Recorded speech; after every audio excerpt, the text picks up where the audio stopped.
is Jessica S. Campbell, LCSW, and I'm a psychotherapist.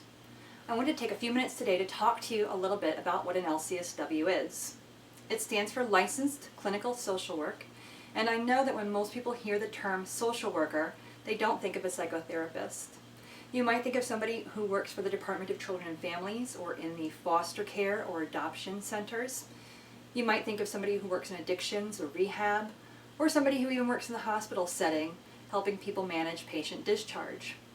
But the reality is that many LCSWs are working in private practice as psychotherapists, such as myself. Now, I do want to say that I'm only going to be talking about the state of Florida in this video. The requirements for different professional designations differ state by state, and some states don't even have the same kinds of professionals. I know that some states have what's called an LPC, or a limited professional counselor. That doesn't exist in the state of Florida. So all I can really talk about is what happens here where I live. In the state of Florida, an LCSW is somebody who has a master's degree in social work, as well as 2 years postgraduate supervised study, and has passed an advanced national clinical board. In some states, the requirements for social work is the intermediate clinical board, but in Florida it's the advanced. That makes Florida actually one of the most difficult states to become licensed in. This is good and bad for several reasons. It's good because it means that I can pretty much take my license anywhere in the country and it'll be accepted. I can open private practice and not change anything else about my life other than my location.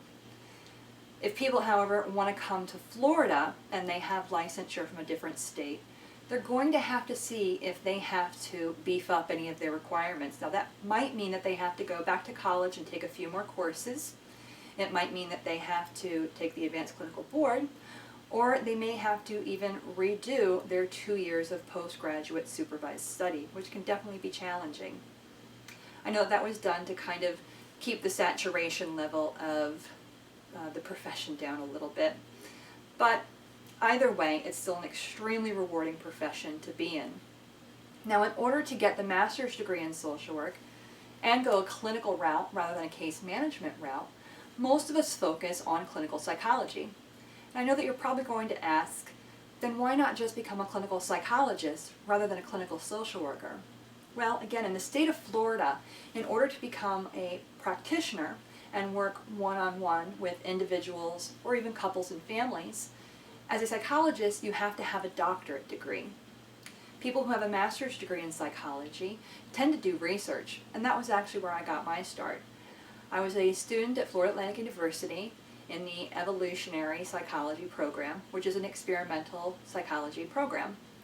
My area of focus was in reproductive psychology, but eventually I had to realize that I wanted a more personal impact on people's lives.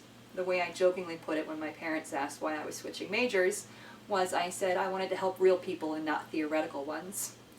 And honestly, the distance that we have when we're doing research by having this cloud of analysis and statistics in the way really wasn't why I wanted to get into the work to begin with.